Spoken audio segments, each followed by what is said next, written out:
Podcast doesn't exist. Episode Michael Jordan. Michael 23, right? 22? 22. 22. Yep. I got a podcast full of sunshine. No, I'm fucking around. I just we saw Natasha Bedingfield after the Nats game. So that's where that comes from. I got a podcast full of sunshine.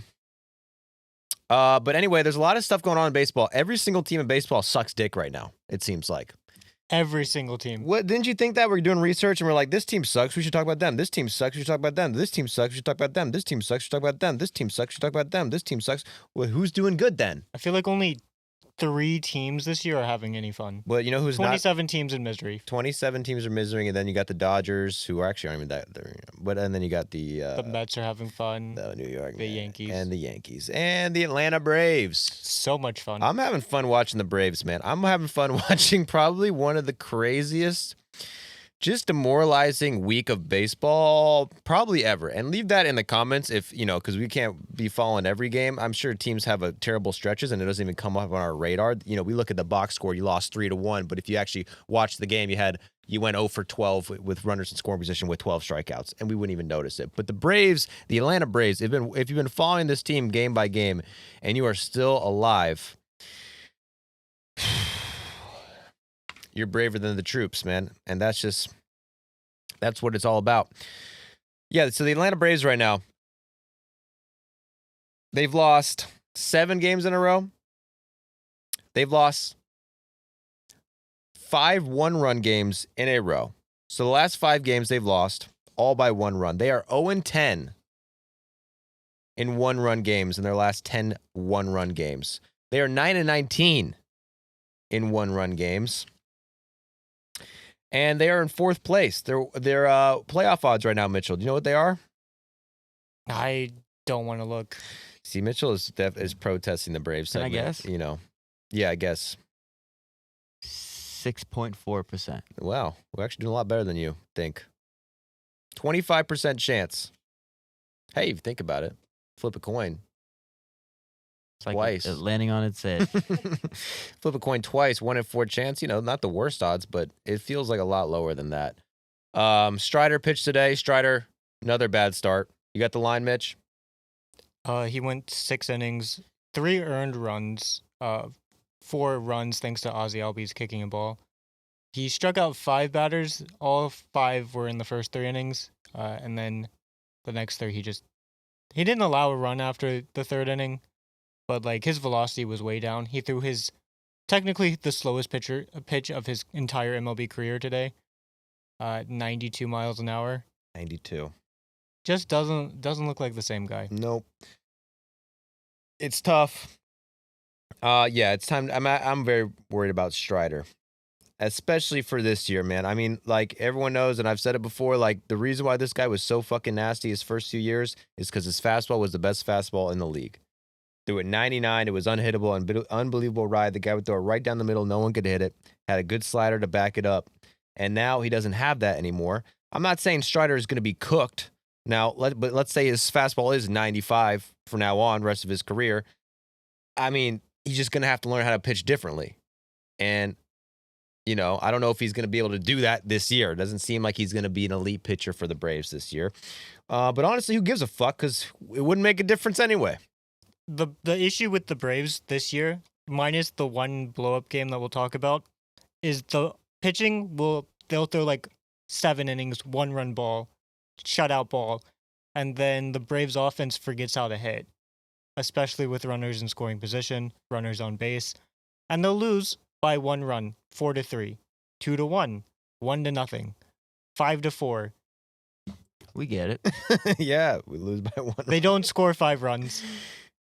So, pitching, it doesn't matter. The Braves pitchers could be throwing perfect games every game, and they'd still lose. Yeah, it's funny. It's it's almost like you look at the Braves, who do you blame? It's well, you can't really blame anyone. You just blame everybody. They're 22nd in runs, so the 22nd best offense, which is terrible. Not terrible, but yeah, it is terrible. But it's not the worst.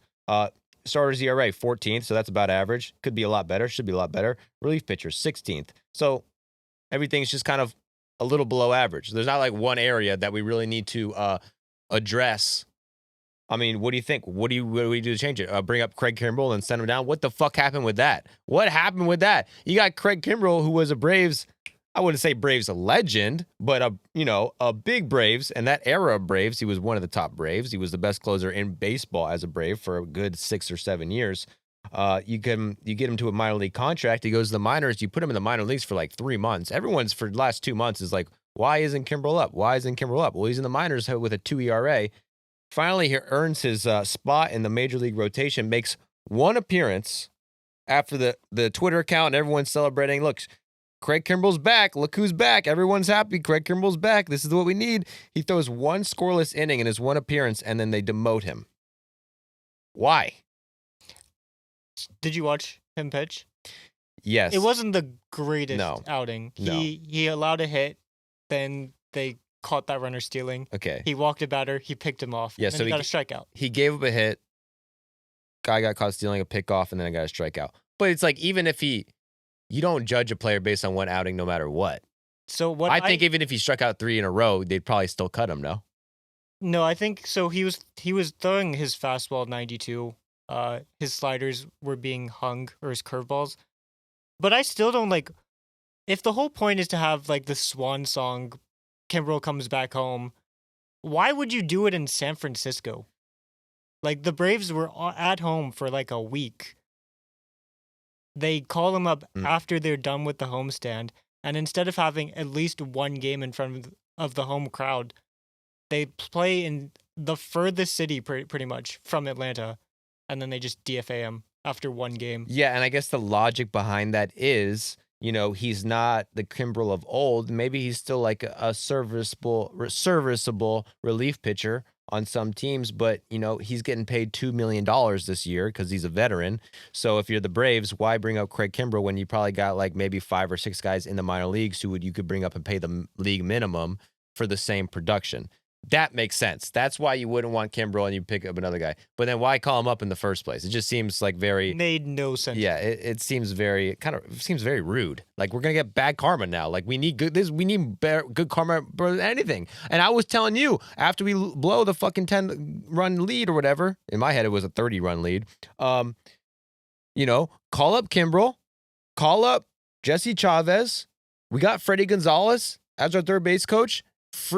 Jason Hayward, if he hasn't been released yet, he's about to be released. He's going to be a free agent. Let's turn it to 2011 Braves, and that's more fun than if we're going to suck. Let's just suck with guys from like 10 years ago. But that's just my thing. I'm not an expert. I never claimed to be an expert, but I know more about baseball than anybody on earth. So yeah, I mean. And there's economies to this. But like, to recap the Braves' last 5 games, if you haven't been paying close attention, they're playing one of the most miserable stretches in baseball. The most miserable stretch of baseball we've ever seen, personally. All right, it started 5 games ago. Chris Sale was on the mound last Wednesday, dominates. Chris Sale's been amazing. 10 Ks over 6 innings, gives up 1 run. Braves can't hit. They're getting no hit by Merrill Kelly, which is kind of embarrassing. No offense to Merrill Kelly.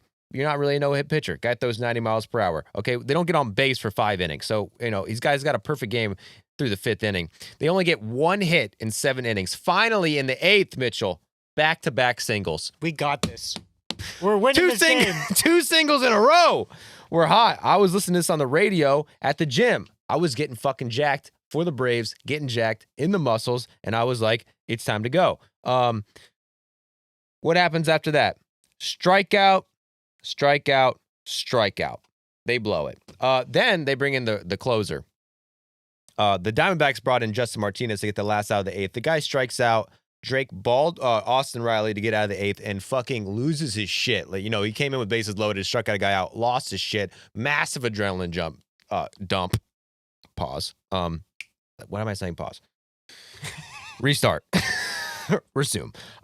Comes out in the 9th, cannot throw a strike. This guy could not throw a fucking strike. Walks the bases loaded. Michael Ayers comes up, strikes out with the bases loaded. All right, tough loss. Absolutely tough loss. This is what the radio said after that loss. And you just wonder how much more can they endure. So many games have ended just like this with the Braves on the short end of the stick. Yes. And guess what? How much more can we endure, Mitchell? That was the first of the 5 of these motherfuckers, and they keep getting worse. Next day, they come back. They're destroying the ball, all right? They're trying not to get swept by the Diamondbacks, and they are destroying the ball. They scored 10 runs. They're dominating. It's 9-4 in the 9th inning. The game is over. Literally, the Braves have a 100% chance to win this game, according to Baseball Savant. 100% chance, according to the nerds, Mitch. 100%. What does that tell you? They're going to win. That tells you they're going to win. Actually, no. Solo home run. No big deal. Just a home run. Another home run. No biggie. We're still at 4 runs. Bring in the closer. Double. Single. Still, it's okay, guys. There's 2 outs. We just need 1 more out. Double. They gave up 7 runs in the 9th inning to blow a 6-run lead. I believe you had it in here, Mitchell, that the Diamondbacks trailing by 6 or more runs after 8 innings were what? 419, I think. 400 took them 419 games. Yeah, the Braves had a similar stat. Was like the Braves leading in the 9th inning by 6 or more runs going into the 9th were like 613 and 0. Like it hadn't happened since the 70s. But it happened. So you lose 2 in a row in the worst way possible. Then you immediately have to get on a flight to San Francisco. Everyone wants to fire the manager. Everyone wants to fire the team. Actually, everyone wants to murder the team. Honestly, they should really kind of deserve to get court-martialed. If there's any time where you didn't want to read the comments, that was the time for the Braves. I have a gripe, too. What? The Braves had a huge lead, and they just blow it. But as soon as they're done blowing it, as soon as they're losing, they get the last out. Like, if you're going to just have a monumental collapse, don't stop at, like, a 1-run deficit. Just keep going. Right. Make them down by 6, 7. Like, it really pisses me off that as soon as Iglesias blew the game and the Diamondbacks were up by 1, he got that out. Like, just blow the whole thing. Don't give me hope that when the Braves go into the bottom of the 9th, that they have a shot at winning. Be down by so much that I can just turn it off. Yeah, I don't know what they're going to do with Iglesias. I mean, he's been such a good player for the Braves since we got him, but like he's really not usable right now. I'm not trying to say this is your fault, but were you in full uni while you were watching the game? No, I wasn't, and I will. I don't think the Braves have won a game since you were in full uniform. By the way, they won literally the game I was there, bro. And then since then. He's saying he's giving you all the credit you deserve. I know why the Since Braves are you've gone losing. in It's not. full You guys are uniform. so fucking wrong. It's ridiculous. And you guys are so fucking stupid. And you guys have these little theories that you think are so smart. I know the reason why. It is my fault, but that's not why it's my fault. I'll admit it. On the way back from Atlanta, okay, Zuna gave me a whole outfit. He gave me game-worn socks, game-worn pants. He gave me a belt. He gave me it all. But the game-worn socks, I thought I left them at Zuna's house when I went to the stadium. So when I changed, I didn't think I had socks. I thought he had his socks. I went home on the plane with Zuna's socks in my bag, and I still have them. Jesus. So ever since that, they haven't won a game. And I know what you're thinking. Why the fuck would you steal Zuna's socks?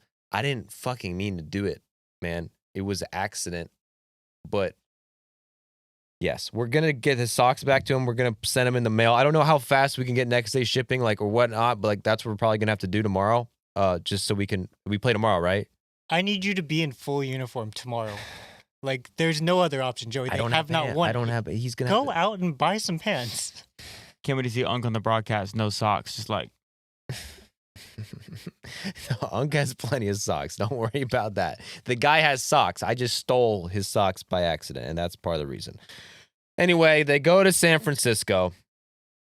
And listen, bro, you don't want to go to San Francisco. What's that song about San Francisco? Leave it in the comments. I forget. Do you know the song about San Francisco? I don't think so.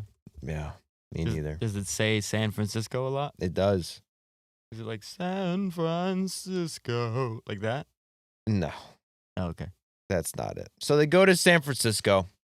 They give up 3 runs. Spencer Schwellenbach gives up 3 runs on a wild pitch and an error. That's how they give up the first 3 runs. No big deal. 2-run single and then a 2-run homer. We tie it.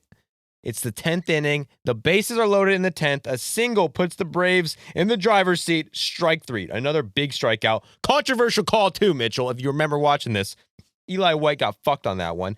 However, it's not a big deal. We got Pierce Johnson coming in. He gets a ground out. Then he gets a strikeout. He only needs one more out to get out of this extra innings jam. Wild pitch, and the Braves lose. So we lose on a wild pitch after those 2 losses. All right, next day. Braves need a win more than anything. Bryce Elder, this guy pitches the game of his life. This guy strikes out 12 batters. When has Bryce Elder ever struck out 12 batters, you might ask? Never. Never, dude. The guy's a ground ball pitcher. When was the last time he struck out 10 batters? I'm going to guess. Probably never. I don't think he's probably struck out more than 8 in his career. He strikes out 12 batters, pitches 8 innings. Bryce Elder does everything he can against one of the best pitchers in the league. Out pitches Logan Webb.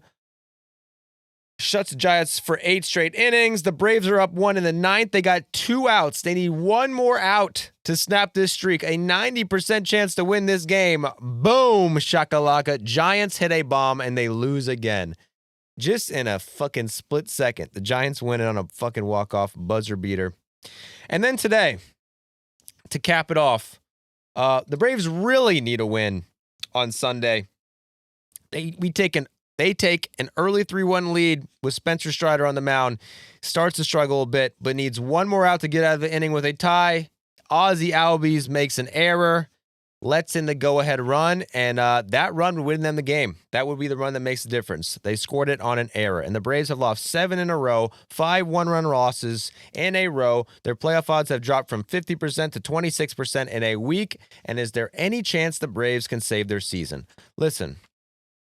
It's looking bad. I think we're about to get hot. And here's why.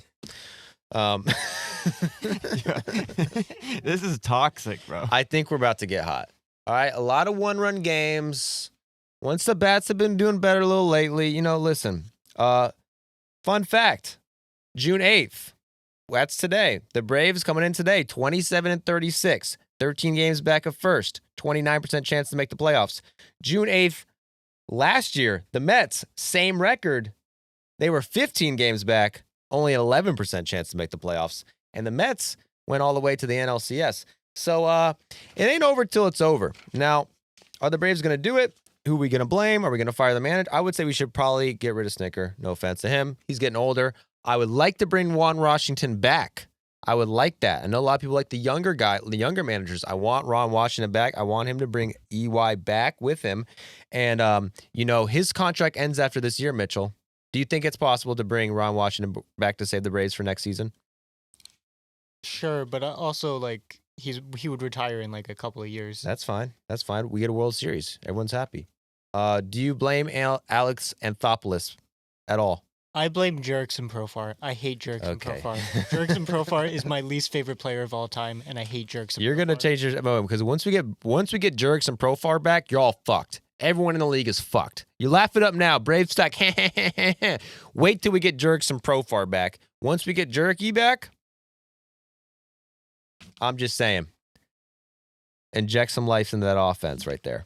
The Braves were fine until they signed Jurickson Profar. He's ruined it. He's brought such bad karma to this organization. We kind of fucking sucked last year, too, let's be honest. Yeah, but half the team got injured for 2 months. Washington's older than Snicker, right? Yeah, I know, but come on. He's got youthful energy. He has so much more energy than Snicker. Yeah. He may as well be 10 years younger. Don't talk shit about Ron Washington, Jack. Snicker, though, 69. Yes. Funny age. You know what? And I don't want to disparage Brian Snicker at all. I know a lot of Braves fans love to do it. He's done a lot for the organization. He's a G. But the good news is for the Braves, we're not the only team who sucks ass because, look around the league. There's a lot of fucking bad teams, a lot of good teams playing bad. Not that the Braves are a good team. I wouldn't even say that. But the Phillies, they're a good team. They're playing bad. They just got swept by the Pirates, bro. The Phillies just got swept in the poop series, man. Holy moly. To get swept in the poop series by the poopy Pirates, that ain't a good look. Paul Skeens today, another gem. Paul Skeens threw 7 2/3 shutout baseball. And I'm going to say it, man.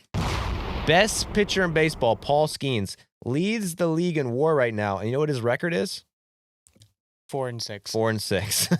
Best pitcher in the league. When he pitches, I think the team is 5-8 or something. I mean, for the Phillies, you got to feel terrible because coming in, to today's game, yeah, you're facing Skeens, but you're guaranteed that the Pirates are not going to score anything. And you still lost. Yeah, and they didn't. They scored 2 runs. One was, I don't remember what the first one was. The Phillies' only run was on an error. The Phillies' offense has gone away. But Paul Skeens, yeah, so very much of a Paul Skeens outing. He left the game with tied after 7 2/3 inning. You thought it was going to be another funny Skeens start. And Yeah, I saw you were prepared for that. You were like, I had another tweets. 8-inning start. I had tweets loaded to go at Paul Skeens. My friend Justin Havens had actually a good tweet about this. Where's Jay Hay? Jay Hay had a tweet. Jay Hay had a nug about Paul Skeens, which was really funny. Or just, not funny, but just illuminates what the Skeens experience has been so far in Pittsburgh. Paul Skeens, over his last 7 starts, he has a 1.112 ERA, and he has 1 win. That's from Jay Hay over there at Baseball is Dead. Check him out. If you want to stop listening to our podcast and listen to theirs instead, then that was what you should do. Who else is playing like shit? I mean, we're going to go more on the Phillies later, but The A's. the Oakland Mariners. Athletics, the Mariners, man.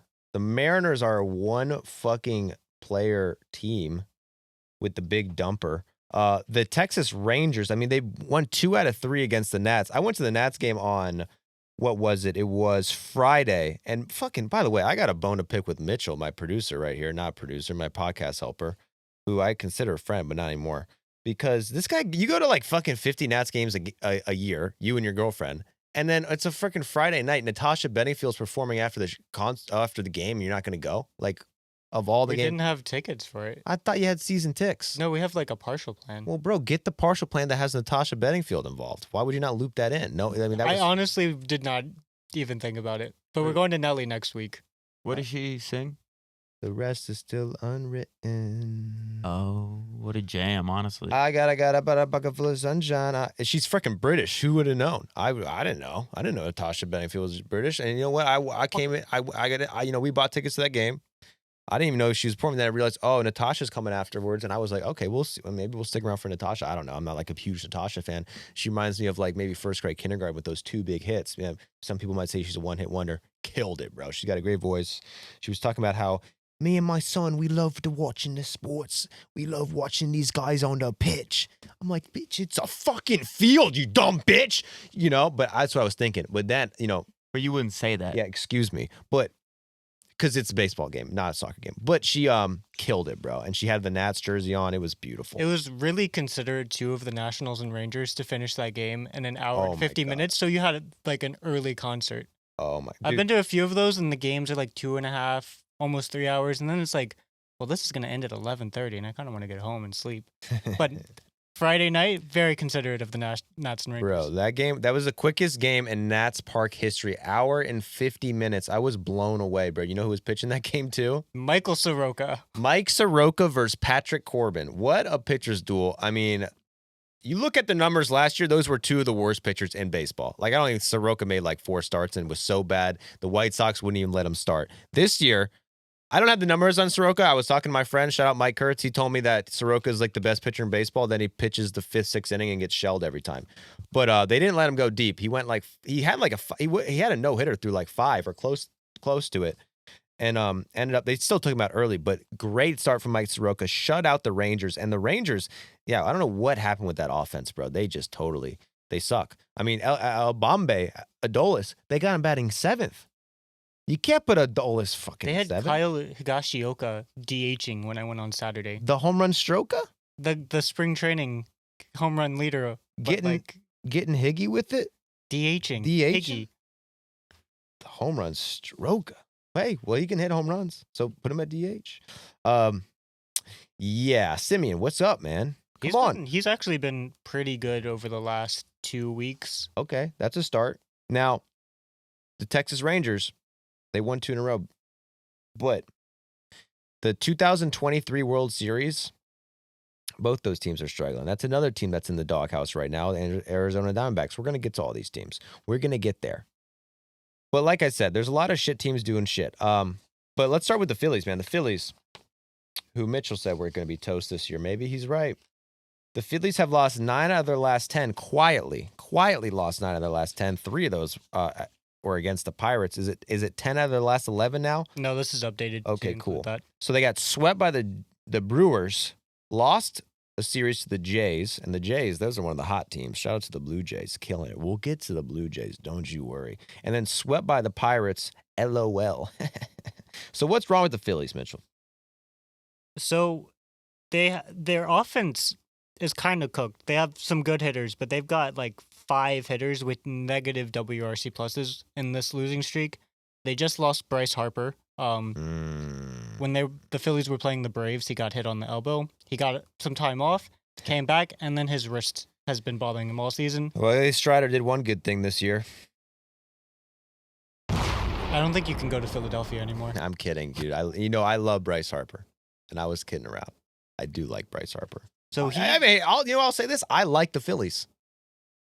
I'm a Braves fan through and through. I do like the Phillies. I can't help it. Part of me likes the Phillies. And now it's like, fuck it. We can't, I don't even watch the Braves anymore. They're so bad. I can take a week off. I could just watch the Phillies. But, so I apologize. You're going to be miserable watching the Phillies too, so. You got to buy the stock low, man. Phillies will be all right. But go on. What else is wrong with the Phillies? Bryce, I apologize to the Harper family. So Harper, he had this wrist issue last year. It bothered him from May until the end of the season. MLB said that his wrist took 2 months to heal after the season ended, and it's the same thing bothering him now. So I don't know if we'll see Harper for a while. Yeah, I mean, there's a good chance. He's the type of guy that if I'm a Phillies fan or I'm the Phillies organization, I'm not necessarily rushing. You don't want to rush. There's no really need. I know the Phillies have lost 9 out of 10. Is there actually a fear that the Phillies won't make the playoffs? I would still pencil them in for at least the 3rd wild card spot. At least. I guess they're still playing for the division. You want to win the division. I think the Phillies are still very capable to win the division. Right now, they're 3.5 games back.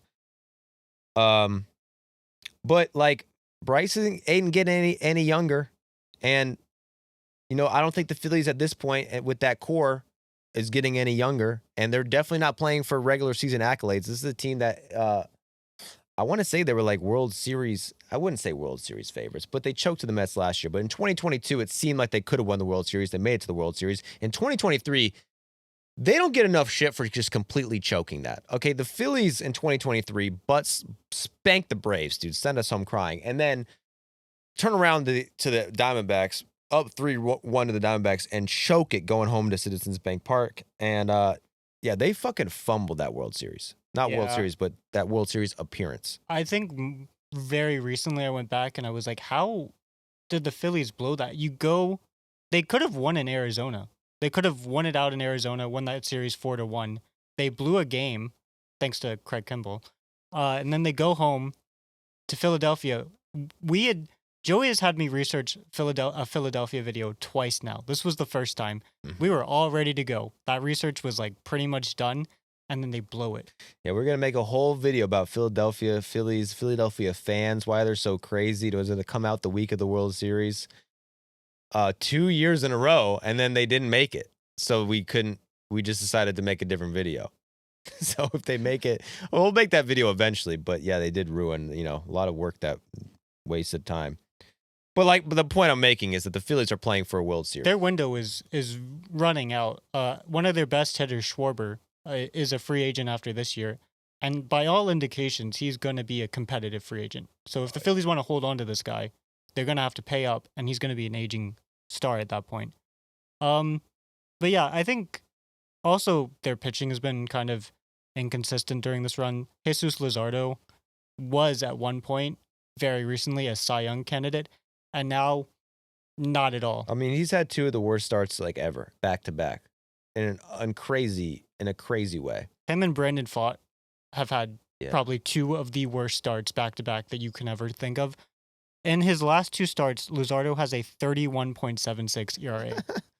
So that means that when he pitches with a 31 ERA, that means that when you pitch, you give up 31 runs in one game. Basically, if he's pitching and you let him pitch the whole game, Texas Rangers, 2007, when they scored 30 runs. Yeah, that's what that means. 31 ERA. That means you give up 31 runs a game, which would go down as one of the worst pitchers in history. So if he continues on that pace, we could pencil him in as the worst pitcher of all time. I'm not going to do that to Jesus because I think he's a lot better than his last 2 starts indicate. But yeah, that's the type of thing that ain't going to help you get out of a, 9 out of 10 game stretch. So the Phillies, are you worried about the Phillies? I'm not worried about the Phillies. One of my favorite teams of all time. I love the Philadelphia Phillies. I'm worried about them now that they couldn't beat the Pirates in the series. The Braves couldn't beat the Pirates in the series, and look how well that's turned out for them. Like, getting swept by the Pirates is a nightmare scenario for Phillies fans. I can't imagine what Philly Sports Talk Radio is going to be like tomorrow. Yeah, swept by the fucking Pirates, yo. Fucking soda team. They scored 6 runs in the series. They pulled a Braves against the Pirates. I think it's crazy everyone in Philadelphia has British accents. Because you ever go to a Phillies game, you hear it, they're like, yeah, fuck the Phillies, man. Oh, we sucked this year. Yeah. I think you go up to Philadelphia for those games just so you can hear those accents. Like, it's a happy place for you. Yo, fuck the Phillies, man. You are not nailing it. Yo, fuck the Phillies. It's because you listened to Natasha Bedingfield, and it's kind of like ruined it. Yeah, I can only get one accent down. If I do start doing British, I'll just go to British. But yeah, Phillies are struggling, and the New York Metropolitans, they've taken advantage of it. The New York Mets. What happened to Juan Soto? I thought he sucked. Yeah, I did too. I mean, and then he started doing this shuffle thing, and now he's back. I mean, Juan Soto, they called him Juan Slow-Mo, Juan So-So. Send him back to the Yankees. We don't need this guy. Guy got booed out of his pants. His body language, Mitchell. Do you remember his body language a couple weeks ago? He looked like a sad man. His shoulders were slumped. He was frowning. He wasn't even shuffling. No cock grabbing, nothing. Soto, we got video evidence of Juan Soto shuffling again. All right? He shuffled. What's his stats since, whatever? I don't know. Tell me his stats. Why is Juan Soto good again? So part of it is he's playing the Rockies. But over the last... Did you copy it into the doc? Yeah. So since they played the Rockies in New York, he's batting .300, has a .488 on base percentage, a .667 slugging, 24% walk rate. He's striking out only 10% of the time. And you can see it in the batter's box. He's got that swagger back. Yeah, and then we got video evidence of him doing the bottle flip game in the dugout with his teammates, hanging out with his teammates, laughing with his teammates. Does he hate his teammates anymore? I think he likes these guys. He might even go out with Brandon Nimmo. Okay. There's no video evidence of him being friends with Brandon Nimmo or Pete Alonso. Okay? Mets fans, if you could find video evidence of Juan Soto having an interaction with Pete Alonso or Brandon Nimmo where they're chopping it up and they look like they're comfortable and friendly with each other, send it to me. I'd love to be proven wrong. Juan Soto doesn't fucking like those guys. He doesn't hate them. It's just they don't mesh. They're not the guy, they're not Juan Soto's type. Could you blame him? Not really. I'd love to get a big steak with Pete Alonso. He's a goofy guy, man. You should do that. Do a podcast segment where you go, like Seth Meyers does day drinking with celebrities. You just go steak eating with baseball players. There's nothing I know more than that Seth Meyers does day drinking with celebrities. That's the one thing I know more than. That's what you live for, right? Yeah. Corbin Burnes. His career's over.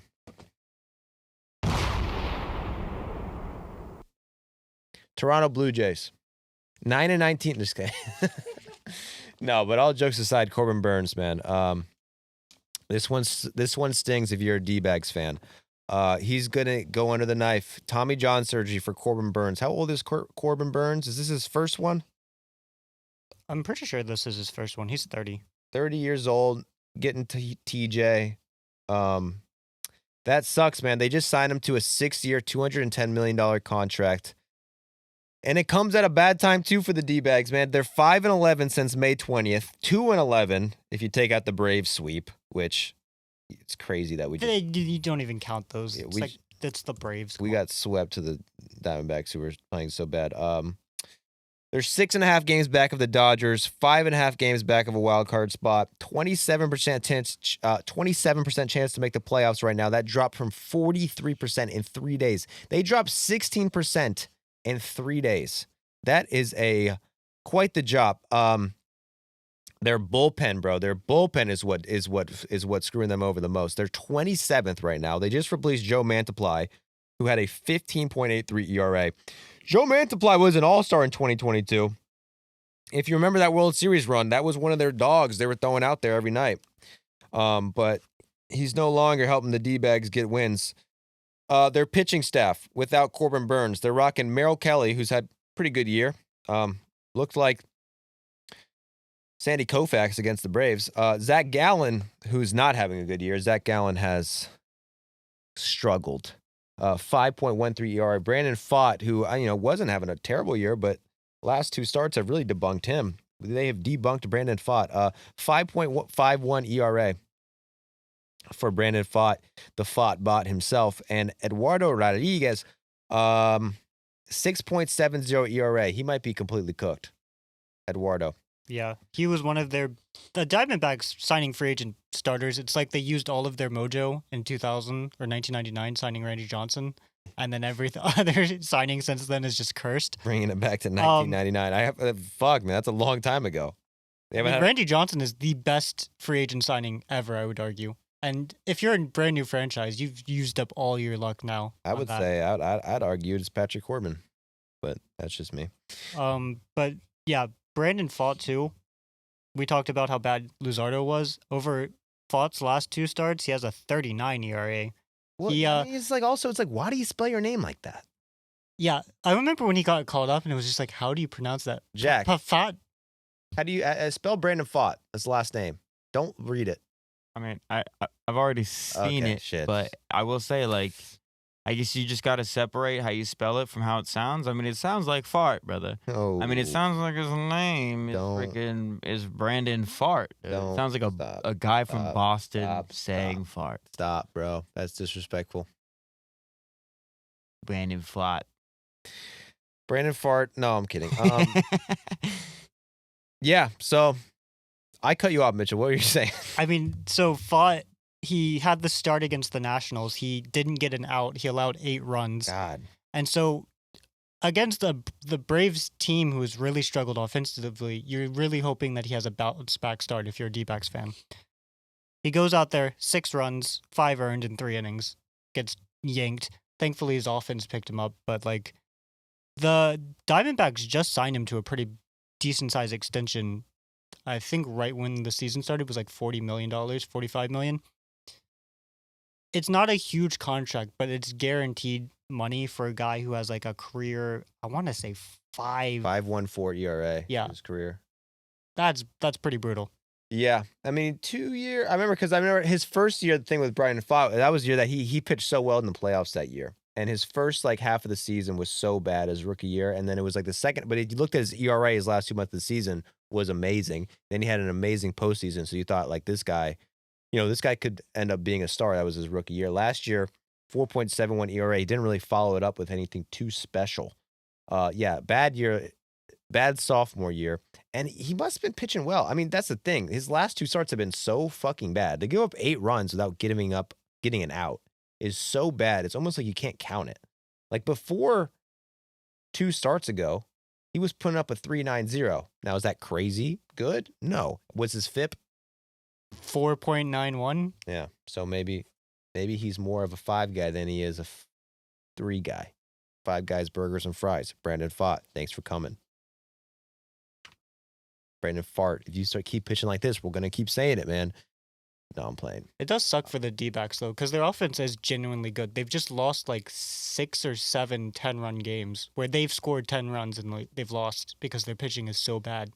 Yeah. They're 4th best offense in baseball for the Diamondbacks. Only 1 hitter under a 100 OPS plus. Alec Thomas, 80 OPS plus. So they have 1 hitter in their lineup who's a below average hitter. That's insane. They have the 4th best offense in baseball. And that's why I still do have faith in the Diamondbacks. Like, it's crazy to think because the Diamondbacks were in the World frickin' Series 2 years ago, and you look at their team now, they are like 2 times better. Like every guy they had on that team then, other than Jock Peterson, they lost Tommy Pham. That might have been a big loss. But who do they have? Who do they have then that they don't have now? I think you named them. I think I nailed it. I think I'm like the smartest fucking baseball guy ever. Yeah, Gerardo. Yep. Christian Walker. I'm sorry, Christian Walker. Oh my God, how could I forget? Was a pretty big loss for them, but it's not like it's made a difference for them. And they're the 4th best offense in baseball. I mean, they basically replaced Walker with Josh Naylor, and that's a pretty decent swap offensively. Mm-hmm. It's worked out for them. I mean, Ketel Marte this year is one of the best hitters in baseball. Perdomo has been one of the most underrated players in baseball, and everyone knows that our boy Corbin Carroll's like an MVP type guy. So that offense is good enough, and the pitching, but it's hard to see because on paper this team is way better. I mean, especially when you had Burnes and Eduardo Rodriguez before he like, completely downsized. I mean, going into this season, even without factoring in Montgomery, like you have to feel really good about this rotation. You've got a guy who's finishing top 5 in Cy Young every year, a guy who finished, where did Gallen finish up in 2023? Like 3rd in Cy Young voting? You have Rodriguez, Fott, Merrill Kelly. That's a really solid rotation on paper. And now you look at those stats and it's really ugly. Yeah. Are the Snakes alive? I think they're breathing. They're breathing. They're 3 games below the Mendoza line. 7.5 games back of the Dodgers. They lost again today. Who did they just get swept by? Oh, God. They got swept? The Reds. Jinx. You owe me a soda. It's not a real team, is it? The Reds. Shaq's never heard of the Reds. I think it's funny as soon as you mention a team and I go, oh, yeah, that is a fucking baseball team. Yeah. That's how little you talk about the Reds, dude. Yeah, that is... I mean, they got Ellie. To a person from a different country or a different place to be like, it's called the Reds? They named them after color? After the fucking cigarettes. And if you think about it, that is a pretty stupid name. The Reds. It's almost as dumb as the Red Sox. Both pretty fucking stupid names. I've never think about it. liked that both the White Sox and the Red Sox spell their name with an X either. Yeah. Feels like unoriginal. 19th century, like unoriginal creativity. Like, ooh, we'll be different. Well, I Put feel an X in there. Well, now, I mean, at the time, that was probably cutting edge shit. People didn't realize you could replace a CK and an S with an X, and then it's less time, it's more efficient, and everyone sees it. They know what it means. Probably just saving money on stitching. Yeah, that's probably actually what it is. The Red Sox. But it's because then you can't go. It's harder to go, actually, they're the Red Sox. Because if it was SOCKS, you could be like, oh, just replace it with a U, dude. They'll never erase it. Oh, and then they write it on the sign, and you could just, like, with a pencil, turn that O into a U, and then you could vandalize everything that says Red Sox on it to Red Sox. You can't do that now. I guess you could still do that now, because SUX, you know what that means. That means they suck. I'm surprised Red Sox is not more common on Twitter. It's too unoriginal. The Red Sox. What about the White Sox? That should be trending every day. They're in last place, 19.5 games back. Why don't we ever talk about the White Sox? That's one of the most interesting teams in the league. I mean, why is nobody talking? They're no longer special, dude. I mean, why isn't no one talking about Chase Medroth? He's got a 1.7 WAR. Isn't he the dude who got hit in the head on a pop-up? What position does he play? I've never heard of him in my life. Shane Smith's their second best player. Miguel Vargas, which prayers to Miguel Vargas, went from the best team in baseball history on paper, the Los Angeles Dodgers, to the worst team in MLB history, the White Sox, having a pretty good season over there. Adrian Hauser. Everyone keeps asking us to talk about Adrian Hauser. Listen, we hear you. We're going to get to him, but we don't want to jinx him. We will talk about him and Mike Facile. A lot of exciting players going on in Chicago, but we will save that for a later episode. Steven Wilson. I mean, what a guy. Matt Thaiss. Mike Tauchman stayed in Chicago, but now he's on the White Sox. Sean Burke. Yeah, a lot of NPCs on the squad. I am even like, is Joey making up half of these names? Those are dead-ass, real-ass White Sox players. But I think the Snakes are alive. I think that offense can carry them. Well, how much? They're only... What are my Snakes doing down there? There's that problem that this is going to be their biggest issue. So they're 7.5 games back of the Dodgers right now, but they're only 6 games back. No, I'm sorry. They're 6 games back in the wild card. So there's not going to be that big of a difference. Like, this NL is very stacked. Like, if you're just taking teams that aren't in first place, these are the teams that the Diamondbacks are competing with. Assuming they're not going to win the division, which I can tell you right now, they're not going to win the division. The San Francisco Giants, the Padres, the Phillies. So they're going to have to be better than at least one of those teams. And then add on the Cardinals and the Brewers, who have played really well. And don't forget about the Braves, guys. We got a shot. Right? I mean, we got a positive 3-run differential. That is incredible. The Braves have a better run differential than the Diamondbacks. We got a better run differential than the Toronto Blue Jays. We're about to get on our knees and just give them a big old, hug in about 2 seconds. Let's do it right now. The Blue Jays. This is a team that no one talks about either. The Blue Jays, 19-9 since May 8th. Third best record in baseball since May 8th. Their playoff odds have gone from 25% to 59% in 2 weeks. That's a 24% increase in 2 weeks. Holy crap. Best offense in baseball since May 8th. You may be wondering, why do you care it's May 8th? May 8th is the day of the Blue Jay, by the way. Second best relief staff in baseball since May 8th. Fifth most relief innings since May 8th. They're pitching these relievers more than anyone because since May 8th, they have the 4th worst pitching staff. So they have the second best record in baseball. No, sorry, the 3rd best record in baseball while having the 4th worst starting pitching staff. When was the last time that happened, Mitchell? I have no clue. Okay, dude, you should have that. When was the last time a team went on a stretch over 1 month where they had the 3rd best record in baseball while having the 4th worst pitching staff? That's simple. I have no idea how to even query that. It's not specific at all.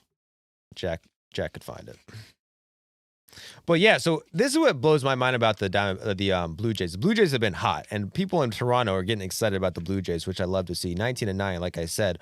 But their starting pitchers have been terrible. Yet, if you look at their starting pitching, like their starting 5, Kevin Gausman has been pretty good, above average, 3.87 ERA. Jose Barrios hasn't been bad, 3.67 ERA, pretty good. Chris Bassett, also pretty good, 3.56 ERA. They're all having really good seasons. So 3 of their 5 starters are having good seasons, yet they're still one of the worst starting staffs in the league just because those final 2 guys have really dragged them down. Bowden Francis, struggling, leads the league in losses. That's pretty self-explanatory. If you lead the league in losses, it's probably not looking good. And then you had Easton Lucas, and they have who's I guess listed as their 5th starter, but they had a shit ton of starters. I mean, think about Jose Urena. Did you know that Jose Urena is on the Blue Jays? I can't believe he's still in the. He should be in prison. This guy shouldn't be allowed to play. I think it's his 3rd team this year too. He tried to kill Ronald Acuna Jr. Now he's on the Dodgers. What am I talking about? So he made 1 start for the Blue Jays, Jose Urena, after trying to kill Ronald Acuna Jr. How could they let this happen? Eric Lauer got a couple start for the Blue Jays. Paxton Schultz got a couple start for the Blue Jays. Braden Fisher, he got a start for the Blue Jays. So that back end of that staff, that's been the real issue for them. But rest assured, guess who's coming back? Mad Max. The Mad Max Scherzer. Are you excited for Mad Max to return? You think he can I make a actually difference? love watching him pitch. I Why think they actually no shit. He's a fucking lunatic. even The as guy an old pitches like person, he's on crack. people act like he's washed. He's only washed because he gets injured. Like when he actually pitches, he's still very good. Yeah, unfortunately, he's dealing with thumb inflammation. Just give him like 5 innings before his thumb blows off. He'll be a psycho. And it'll be fun to watch. So he made a rehab start today. So Mad Max is coming around the bend. He be coming around the corner when you can. And you need it more than ever because that staff has been struggling. Sorry, no, the staff is good. This doesn't make sense to me. I feel like something's got to be wrong in this. Like they are the 4th worst starting staff since May 8th. But like I said, 3 of the 5 guys, Chris Bassett, Jose Barrios, and Gosman, really good pitchers. So what gives, Blue Jays fans? It's like the Guardians offense. You've got really good people and really bad people, and it just kind of averages out. Yeah, I can't wait for Max Scherzer to get back and just be like, that's it. I'm doing it. I'm coming at the Yankees. It's also with their offense. Like their offense, if you look at their offensive, their players this whole season, like you take a Snapchat. You take a Snapchat of the Toronto Blue Jays. You're gonna look at that Snapchat and you're like, I need to put a filter on this thing. Okay, let's do the dog ears. Let's do something. We got to clean this up because this is an ugly. Whoa, man! Lineup. What? This is aggressive language about a whole team of people. I'm just saying the Blue Jays, man. Take a Snapchat of them. You're gonna have to put some filters on it. Maybe even black and white. And you know what? It's rough when you put a Snapchat in black and white. You're like, damn, you are ugly as fuck, dude. Jesus Christ. Anyway, Vladimir Guerrero Jr. and George Springer have really been the only 2 guys who've really had a good season overall. And even Vladdy, who's got a 126 OPS plus, I know we said it before, but like he kind of got I mean, they paid him how much? $500 million. Yeah. So he's like, he's superstar status. He ain't really hitting superstar status, but he's hitting well. 126 OPS plus. And George Springer, tip your cap to George. 35 years old. He's having another amazing season. But other than that, none of these guys have had a good year, overall. They're all either average or below average. However, since May 8th, that's all changed, all right? They have 11 hitters since May 8th with an OPS over 760. So there's not one guy hitting below average in that lineup since May 8th. You want to know what their top 3 players by WAR are? Hit me. Ernie Clement is their best player right now. Ernie Clement. Imagine being named Ernie. No offense to Ernie. Vladimir Guerrero Jr. is 2, and then number 3, Tyler Heineman. Tyler Heineman. Not to be confused with Taylor Heineke. A 34-year-old catcher who's played on 5 different teams. He's played 132 games in 6 seasons. That's his MLB career. So he's played on 5 teams. He's played 6 years in MLB. He's been on 5 different teams. He's played 132 games in 6 seasons. He has 196 OPS plus this year. This guy, Tyler Heineman, holy crap, watch out for MVP. They got a 34-year-old catcher just breaking out right now at the plate. He's their 3rd best player on the team. Ernie Clement's number 1. So fucking god dang, Ernie Clement, thank you. And Addison Barger, I hate to be a broken record, but holy crap. 5 home runs in the past week. And I got a question for you, Mitchell. The fans want to know, if you're the Yankees, are you more scared of the Blue Jays or the Tampa Bay Rays? That's a tough one. Stumped him. Next topic. Stumped. Next topic. Always has the best takes, Mitchell. Yeah. That's a tough one. Can we talk about something else? That's tough. No. It's too hard, man. You got the Blue Jays who are willing to spend and the Rays who are just like geniuses when it comes to trades. Like, if they're tied right now, they're both going to be aggressive at the trade deadline. It's just how you value it. All right, how aggressive are the Rays going to be? The Rays probably trade half their players to other teams. They're going to do it. No, and then they acquire some dude from AAA who's got a 6.70 ERA and he's 28. They call him up. He's a reliever. Now suddenly he's a starter and he's got a 1.20 ERA. Yeah. The rest of the season. That's how they operate. The Rays have been playing very good baseball too. Jack's Rays, who talk about a fucking series. I mean, Jack's Rays and Marlins, they just went at it. I know he's been struggling internally, his children are fighting, but it's just what happened. And the Rays did lose 2 out of 3 of the Marlins, which doesn't feel good. A team that just got swept by the worst team in baseball history. But it happened. And it happens. Sometimes you can't win them all. But the Rays in general have been playing great lately. They're 4 games over the mid-Dozen line. Check out the Rays record. Best record in baseball since May 20th. The Tampa Bay Rays. They've been slap dicking players around. Now, you might be asking, who's the Rays' best player? Because when you talk about a team of NPCs, that is the Tampa Bay Rays. Number 1, Jonathan Aranda. Number 2, Drew Rasmussen. Number 3, Tyler Walls. So if you're at home and you're like, who the fuck is that? You know what? Don't be mad at yourself because I barely know them either. So that's, I mean, that is a tough question. Now that I'm asking myself, if I'm the Yankees, who am I more scared of in the AL East? The Tampa Bay Rays or the Toronto Blue Jays? Because it's like the only thing that scares you about the Rays is the brand. Like this team is just, it doesn't matter who's on the team. They're going to be good because they do the little things and they're, the Moneyball of 2020, they're the Moneyball team. The Blue Jays are the opposite, where they have all the great players, but they always underachieve. Now they're both achieving. Who am I more scared of if I'm the Yankees? I refuse to be scared of a team playing in the fucking minor league park. Can you imagine? Isn't it funny that the Yankees go to their fucking spring training stadium to play another team? That feels like extra home field advantage. They get, 7 extra games a year in a home ballpark? Yeah. That's not fair. So, yeah, if I'm the Yankees, I'm not scared of the Rays. I'm definitely not scared of the Rays. You're playing in our spring training facility. You're a fucking little kid. I've never heard of half the guys on the roster. I'm not scared of you. So, if I'm the Yankees, I'm more scared of the Blue Jays. However, the potential to lose to a team that is in your spring training park, you lose in your own spring training facility, that's kind of embarrassing. And you're losing to guys you've never heard of before, and you're like, how did he strike out 13 batters? I've never heard of this guy. Bro, when you were a kid, were you ever like in school and then your classroom like loses power, so then you got to go to like somebody else's classroom? Yeah. And then those kids are like, fuck these kids. I feel like that's what's happening in Tampa Bay. Yeah, right?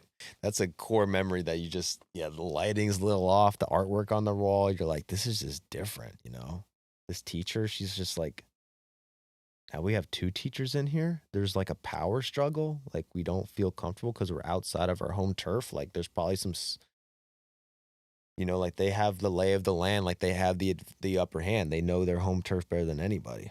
It's kind of like when in the Revolutionary War, like when the British. Just like the Revolutionary War. I was just thinking that, bro. Yeah, because if you recall, like. I was there, yeah. Yeah, I mean. For sure, and I wasn't there, but like you can talk about this, Zach. But like we, America, like they were sick of the taxes and shit. Like they were just not, and they were throwing stuff in the water. This was the war that we had with Philly. Yeah, man. No, what? I didn't get that joke. What was that joke? That was a little callback to the British accent. It's all good. It's all good. It's all good, man. We can move past it. It's all good. Baseball! I hit a lot of buttons at once on accident. How about this? If you're the Yankees, are you scared of the Rays? Are you scared of the Blue Jays? I know you're not scared of the Red Sox. The Reds sucks. I mean, come on. But are you scared of the Orioles? Mitchell, the Orioles are hot as fuck right now. Are they? The Orioles are hot as fuck right now. Prove me wrong. I tried. Look up best record in baseball since May 30th. Look it up. I did. What is it? Well, now they're 7-2. They lost again to one of the worst teams in baseball. But before today, they were 7-1. 7-1. And I would guess that's the best record in baseball. Yeah. It ain't over yet. It ain't over yet for the Orioles, all right? We got some pieces. Gunnar Henderson's hitting better. Jackson Holiday. Everyone was ready to say him a bust. My man Mitchell over here, I'll never forget the words that came out of your mouth, sir. Really? Because I did. I will never forget what you said about Jackson Holiday. I said it's too early to say anything. You said, I'm not ready to call him a bust. He's getting into bust levels. Guess what? Yeah, Jackson Holiday is a bust. He's busting all over your favorite pitcher. This guy's got a 116 OPS plus, and you might say that's not great. I mean, that's not amazing, but look at where he started. All right, it was wasn't that long ago where Jackson was down there hitting 680 OPS. Since May 4th, May the 4th be with you. This kid. Okay, never mind. I thought it would be better, but either way, Jackson Holiday's hitting a lot better. And the Orioles are playing a lot better. Now, do I think the Orioles have a chance to challenge the Yankees? No. Do I think they have a chance of a wild card spot? Do they have a chance of the wild card spot? I mean, it's still an upward climb considering where they started out. Well, they are in last place, so I would agree that it is an upward climb. They are 11 games under 500. They, according to Baseball Reference, they have a 0.2% chance to make the playoffs. Now, according to Fangraphs, they have a 3.2% chance to make the playoffs. So it would be defying the odds. And they still have Charlie Morton starting, so that doesn't help. How's Eflin doing? Eflin is back healthy. You're not talking to him? Yeah, text him, dude. We fell off, you know. Yeah, Zach Eflin went to the same high school as Jack. So Jack knows all his deepest, darkest secrets. He knows who he dated. He knows who his girlfriend went to prom with and shit. All that kind of stuff. Tell you who it was. It was Zach fucking Eflin. Okay, so yeah.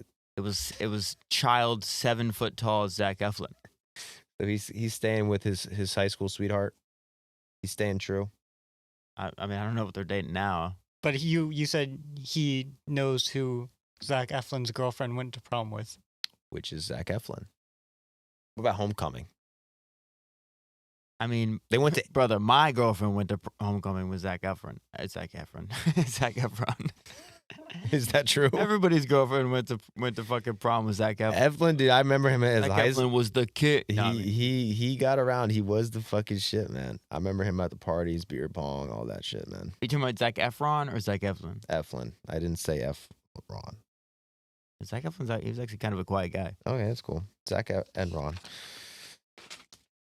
Orioles are still cooked. I'm saying it right now. Anyway, Athletics, they're even more cooked. The Athletics just quietly had I mean, we didn't even talk about the Athletics once. The last 3 weeks have been the worst. They've been worse than fucking anybody. I mean, you thought the Braves were bad. The Athletics have been 6 times worse than the Braves, but they play in Sacramento, and they don't have a city attached to them in front of 3,000 people, so nobody talks about it. But this team lost 7 games in a row. Won 1 game against the Phillies, then lost 9 in a row. So they had an 11-game losing streak and a 9-game losing streak in the same fucking month, which, do the math, is pretty hard, all right? The 2 longest losing streaks in MLB this year have both happened since May 14th, and they're the same team, okay? Starting May 14th, they went 1-20. 1-20 over a 3-week stretch. They won 2 out of 3. I don't know where that came from, but since May 14th, yeah, so I'm rereading shit, but they're the worst team in MLB since May 14th. They had a 19% chance to make the playoffs on May 14th. Now, you want to guess what it is? Less than 1%. 0.5% chance to make the playoffs for the Athletics of Anaheim, of Oakland, San Diego, Las Vegas, Oakland. In this span, they've had the 11th best offense in baseball. This blows my fucking mind, bro. And I had this stat on my Twitter, and it didn't get that much love on Twitter, but I'm telling you, this is one of the most mind-blowing things that's ever happened in baseball history, and you know I've never exaggerated about anything in my life. So let me tell you this stat right now. Since May 17th, the Athletics are the worst team in baseball, while having the 2nd and 3rd most valuable players in baseball. So since May 17th, they've had Lawrence Butler, who's the 2nd best player in baseball, and Jacob Wilson, who's the 3rd best player in baseball. And despite having 2 of the 3 best players in baseball during that stretch, they are 3-18. What the fuck? You add up Butler and Wilson's WAR, and it's more wins than they actually had. Can't even think about that. But the stat is literally telling you these 2 players combined are worth 3.2 wins, and they won 3 games with them. That means that the other, whatever it is, 25 guys on the roster are literally not human. They are fucking dogs. I don't know. Robots. They suck. Crazy. I mean, those are the worst. I mean, whatever I'm saying right now doesn't make any fucking sense. All I'm saying is the Athletics are bad at baseball. I think it's time to change the name. Not very athletic. Not very the athletic. unathletics? Very unathletic. I mean, to go 3-21. The Pathetics. To go 3-18. I said it. The Pathetics. The Philadelphia Phillies versus the Oakland Pathetics. Who wins that one? The Phillies did, apparently. Yep. They have 2 of the 3 best players in baseball. They went 3-18. That is hashtag pathetic. All right. They've blown 6 saves since May 14th. They have 1 save since May 14th while having like one of the best closers in baseball. Maybe not by the numbers, but I still think Mason Miller's the shit.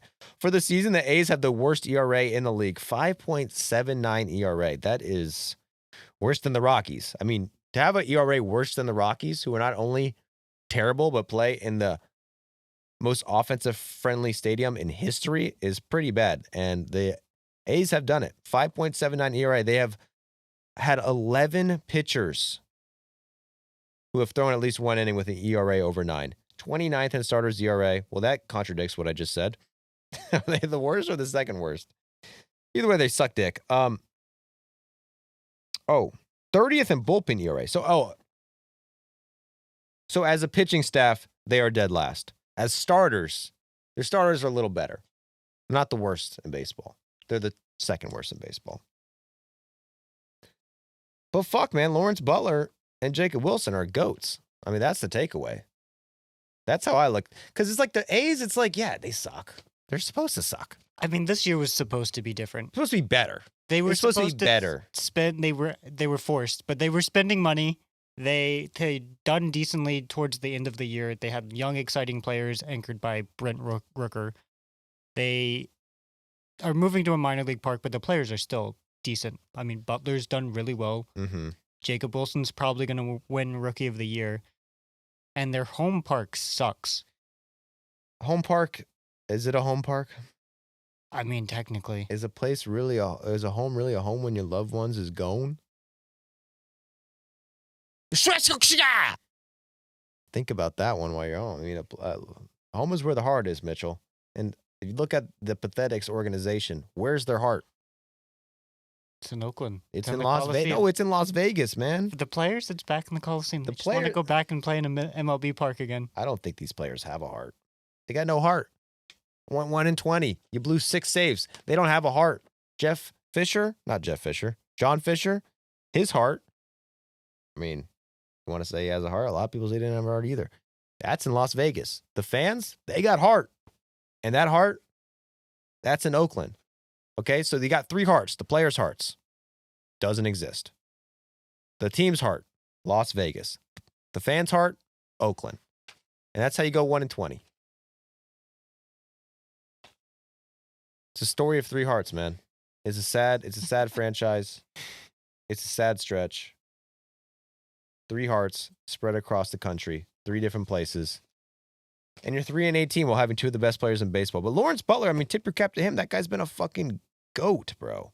And Jacob Wilson, who we've never talked about really at all. And I honestly, can I be honest? I don't know really anything about Jacob Wilson, but he's having an amazing year. He's 5th in the league in WAR. I know you probably got some stuff on Jacob Wilson. Like, I know, what's his forte? He does not walk. He does not strike out. He went the first, I want to say, full month of the year without walking. Right now, his walk rate's 5.2%, and his strikeout rate is 6%. He doesn't hit the ball very hard. He has one of the slowest swings, I think, in baseball. He just makes contact, and he gets on base. So he sucks at some things, he's amazing at some things, and he is the 5th best player in baseball by WAR.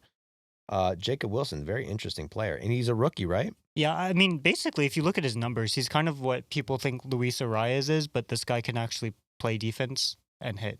Yeah. Like, better than Arias does. I like his look. He looks like a soft, gentle young man. Friendly face. Had a cup of coffee last year, 28 games. Didn't perform too well, but this year, 5th best player in baseball. So, yeah, here's his rundown. He's 7th percentile in average exit velocity. He's 9th percentile in barrel, 5th percent in hard hit rate, 1st percentile in bat speed, 18th percentile in chase rate. He's 97th percentile in XBA. So he just hits the ball at the right angle, at the right speed where fielders aren't, and gets really good results. And then he's the son of, do you remember Jack Wilson with the Pirates? And briefly the Braves and the Mariners? Mm-mm. He was a shortstop, a very slick fielding defensive player, couldn't hit. So unsurprisingly, Jacob Wilson can play defense all right. I think his dad would be disappointed if he was a bad defensive player. Fuck, kill, marry. Jacob Wilson, Lawrence Butler, Brent Rooker. What do you think? Marrying Brent Rooker. Okay. I don't know. I think the other two, it's a coin flip for. Why would you want to marry him? Because you got two. Basically, I mean, the future's brighter with those two, and you got them under but team Rooker's control. Stable. Rooker's stable, but he's 30 years old. But he's locked in and he's stable. He's been with the team for a while. You know what you're gonna get. He's been consistent mostly since he joined the A's in 2023. That's a good question. He was there on the terrible year, wasn't he? Hadn't he always been on the A's? No, he was. No, he's been around a lot of other teams. He feels very A's. Well, yeah, that's all his production comes from the A's. He likes being on. He thrives in the worst environment possible. Say what you want about Brent Rooker, but he just loves being in the most dog shit organization in the world. Yeah, but like you were saying, I mean, you were saying that I mean, the A's to go 1-20 and us just to not know is fucking crazy. Like, no one even brings it up. Like, they're so anonymous. They're so irrelevant. The last 2 years, at least it was funny how bad it was, and the fans were there every day saying how trash it was. Let's murder their commissioner and cut the owner's throat off and throw shit on the field and protest every game. And there was a whole circus going around it. And that was terrible if you're an A's fan. It sucked. But at least people were talking about them. Now it's just like to go 1-20 and just for no one even bringing it up, it's really sad. It's because when they were being moved, fans had a fight. I mean, the guys who are going to games in Sacramento now, they're just going. It's like when you and I go to Nationals games. Like, we don't really care that much about the result. It's a baseball game. We're there to have fun. Yeah, it's literally the Gap. You go to a Gap. It's like, this is the most boring fucking generic shit ever. I'd wear a shirt though. I'd wear a Gap shirt. It just looks like a gray shirt. I'd wear it.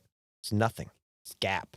The owner. Sorry, if people don't get it, the owner of the team owns Gap. So he turned the Athletics into a Gap. No one's excited to go to Gap. Yeah, you don't like plain shit, dude. You like 50 logos on your hat. That's the kind of guy you are. You don't get this shit at Gap. You don't get this in Oakland either. Actually, this is the Oakland Athletics hat. Because everyone who goes to the games don't even like the team. Where is it? I don't think even people who go to Sacramento games are like having fun because it's still a minor league park for Major League Baseball. But you're paying MLB prices. Like, I went to a West Michigan Whitecaps game a couple of weeks ago. It's a minor league game. You expect minor league like production and minor league shit. And I paid like $20. But going to a Sacramento game, you're paying like 70 sometimes, 100 for that? No way. Yeah. It's sad what's going on in Oakland, but shout out to my friend Dallas Braden. I know that he's probably not had a fun 3 weeks. Probably been dreadful. And he has to live in Sacramento. Probably hates that. But he is from Stockton, so he's probably used to living in shit places. So it's actually probably a step up. Stockton, motherfucker. All right. Any questions? Anything else you want to cover before we get to the questions? You rotated your whole head around. I never saw the Athletics logo on there. Did they get left off? Damn. Not even a team. Dude, it's literally like right above the White Sox and the Yankees. Yeah, you don't even know what an A's logo is. It's on the front of the cap. I can see Jack. I don't know if he's wearing his contacts or not. Jack has bad eyes. Why are half the logos the letter A, dude? Because it's the first letter in the alphabet. There's the little loopy one. All logos are loopy, my friend. The A's logo says A's. Oh, you know what? That's crazy because, yeah, you're right. I could not make out what that was from back here. All right. Sorry, everybody. I'll go. Can we get a video of Joey playing in a softball game? Yeah, Jack, why don't you come to the game with a camera one of these days? Make a sick highlight video of all the boys on the Maestros making sick diving Joey seeing that softball, just a lob, gearing up, and then swinging and missing. You wish. I will not be doing that. Wow, okay. So, producer doesn't want to film the game. Sorry, there will be no videos of me playing softball. Jack says that he doesn't want to film this. It's all right. I'm used to that. Used to people not really caring and stuff, and just, some people, they're in it for themselves. Some people aren't. I'm not saying Jack's in it for himself. I'm not saying anything about him. I'm just saying some people are, some people aren't. This is a weird episode. Shout out question for Joey. If the Braves were deleted from MLB, what team would you cheer for? Ooh. So, Mitchell, who'd you cheer for? Tigers. I would probably just cheer for the Nats because it would be fun to like a team that's close to you, could see the games. Going to Nats games, because I didn't grow up near an MLB team. I would have loved that. I envy any kid who lives within like 20, 30 miles of an MLB park. That is so lucky. Just growing up going to baseball games. I think when I think I've been to 5 or 6 Braves games in my life in Atlanta. Yeah. Kids just do that regularly. Yeah, that's right. crazy. That's crazy. Yeah, take advantage. I take that for granted. Not that I was going at hella Nats games, but a few a year, I've been going to Nats games. I went to 2 last week, bro. And I'll be honest, watching the Nats, I'm like, I wish I liked the Nats better than the Braves right now. At least you got like things to be excited about. They're not a great team, but you got James Woods, CJ Abrams, Mackenzie Gore. Don't forget about this new Robert Hassel Jr. Whoa. Robert Hassel II. He's got some Gen Z flair in center field. I like his look. He's the third. Sorry. When you say the second, you're talking about his father. My apologies, Mr. Hassel. I didn't mean to. Maybe Mr. Hassel's a pretty cool guy too. I don't know. Yeah, I'd assume. Maybe he also looks like he's Gen Z as fuck. He's just a 50-year-old man. That would be cool. Don't forget about Dylan Cruz. You cruise, you lose, baby. But yeah, I guess I'd go with the Nats just by default since they're near here. I did fucking hate the Nats a lot growing up because the Nats were good. And I like the Braves, so that was like a little rivalry going on. But now that the Nats are kind of mid, and I just end up rooting for the Nats. I kind of miss hating on the Nationals. Like 2012, great year to hate on the Nats. Bryce Harper was up. Was an annoying 19-year-old. Steven Strasburg. Everybody was talking about Steven Strasburg. People talk about Paul Skeens now. Everybody was talking. I hated the Nats. Hated them. I know. And now I can't really hate the Nats. Especially since they were so bad when they got to DC from 2005 until whatever it was when they got Worth and then Harper and Strasburg came out. What was that? Probably 2012 when they started playing good? I think before that? Either 2011, 2012. Yeah. So for years, as elementary school age me, it was embarrassing to like the Nats. No one went to the games. They were the worst team in baseball every year. And then they got good. And every sudden, everyone's a Nats fan. I was just like, you fucking bandwagon piece. You know what I mean? Better than the Braves are way better than you guys. And then they won the World Series, and I was like, God. But yeah, it would be the Nats. Favorite baseball doesn't exist video. What do you think, Mitchell? What's your favorite baseball doesn't exist video? Baseball in Japan. Oh, yeah. That's not what it's called, but I know what you mean. That's what the thumbnail says. Favorite? I'd say the Dallas Braden one. Probably just because we got to go to the Coliseum, and that was fire. And it was just a little bit more access, and that was cool to be at the Coliseum and be in the dugout and shit. That or the Japan one for sure. The Japan one was sick because that was probably the most work we put into a video. It was an hour long. And you learn and we learned shit that you never would have known otherwise. So I would say my favorite to watch, probably say Japan. But I made so many, I'd forget. I would say Japan. Okay, I'll do my top 3. Dallas Braden, the World Baseball Classic video, the second one, and the Japan video. Those are the top 3. Jack, do you have a favorite? I'm going to go ahead and say the Savannah Bananas video because I just feel like they're ruining baseball. I feel like it's whoa. First of all, I doubt you sporting event to ever happen. And I agree with Joey that they're terrible for this planet.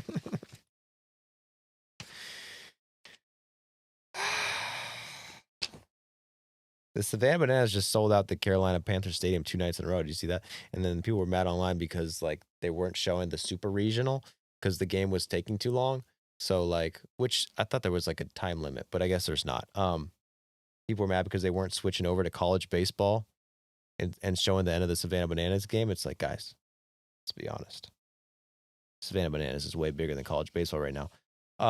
But college baseball, that's another thing that we'll never talk about because there's just too much shit going on. But that's electric as fuck. These guys are just constantly screaming and yelling at each other, telling each other to suck their balls like every single day on Twitter. Does that never come across your timeline? Like the Florida coach, just like there was this guy working at the stadium doing, I don't know what he was, a communications guy. The Florida baseball coach just motherfucked him to his face for like 5 minutes straight. And this is the coach of the team. I just saw a player rip off his jersey and they're doing, I mean, it's the most ridiculous stuff you'll ever see. But you can't watch any of it because when you got to watch 162,000 baseball games a year to cover the sport for the fans, you just don't have enough time.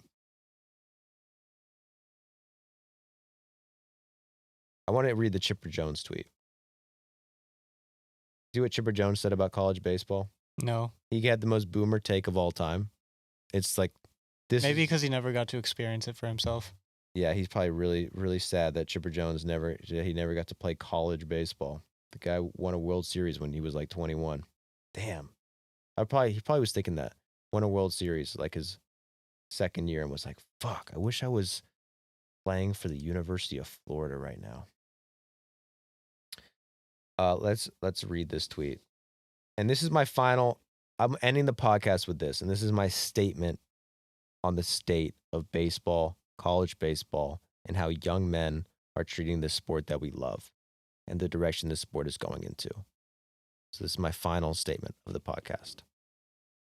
I spent quite a bit of time watching college baseball this weekend. I will only watch a select few teams from here on out. Reason? They have coaches that respect the game and their opponents and demand the same of their players. Any team that doesn't wear the uni correctly, taunts the other team, and has a coach that condones this behavior is a disgrace to the game.